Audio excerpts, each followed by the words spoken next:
Sumadya nga kami ngayong araw ng Martes dito sa Basyo, mga kaisda. Ang grabe, nakakaloka talaga mga kaisda. Dito mo makikita ang press na kasag at pitik-pitik mga kaisda. Dahil sa ganda ng Basyo, mapapasana all ka talaga mga kaisda. At parang hindi ka na talaga uuwi sa ganda talaga ng tanawin at puti ng buhangin dito. At napaka-press na mga isda nila dito tulad ng mga kasag at pitik-pitik. Grabe mga kaisda. Dito mo lang talaga matatagpuan sa Basyo ang mga fresh na mga kasag at pitik-pitik. Grabe, napakaganda ng mga bulubunduking. Grabe dito sa Basyo mga kaisda.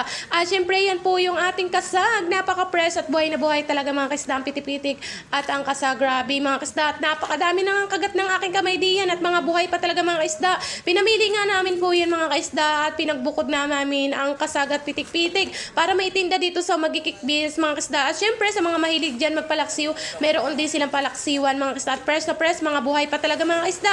May mga palad sila, salmoniti, muong, sari-sari na isda at mga kasag din ng mga buhay mga kaisda at fresh pa talaga at buhay-buhay. Grabe talaga mga kaisda, nakakaloka tong araw na to at napakaganda dito sa Basyaw mga kaisda. At nga po diyan ay napakadami na nga po namin mga suki dyan sa Basyaw at napakabait na mga tao diyan at kami nga po ay binigyan talaga nila mga kasag at pitik-pitik para maitinda lang dito sa magkikikbis mga kaisda. Alam nyo ba mga kaisda, ang pitik-pitik at kasag nilito ay napakalalaki at may mga maliliit din.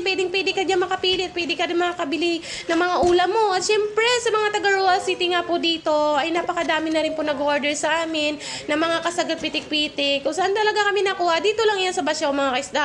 Diyan nga po mga kaisda, mga kasag na yan ay talagang napakadami. Talagang napakapili nga po namin para naitinda namin dito sa magkikbis at may deliver sa aming mga suki sa mga order sa mga kaisda. Kung gusto mo mag-order, ay mag-order ka na sa akin ng mga pitik-pitik, kasag, mga kaisda. Nakakaloka. Yan nga po yung mga buhay pat cute-cute talaga ng mga kasag. Minsan nga po yung mga kasag, wala na talaga mga pa, kaya binabali ko na rin po mga isda. At grabe na talaga ang kagat ng aking kamay diyan. Talaga, nakakaloka talaga mga isda. Kaya naman mga isda, yung kasag at pitik-pitik na yan, napakasarap daw paksiwan. Ay, naku talaga mga kaisda. Pwede mo rin siya daw paksiwan o anong luto dyan, alugbati, sabaw-sabaw, anong luto sa mga gulay-gulay. O pwede niyan ilakot mga kaisda. At syempre mga kaisda, nagmadali na nga po kami puli o nag-uwi na talaga kami dito sa Roa City para maitinda namin. Yan nga po yung mga deliver namin sa mga suki namin at mga nag-order sa amin at para maitinda namin.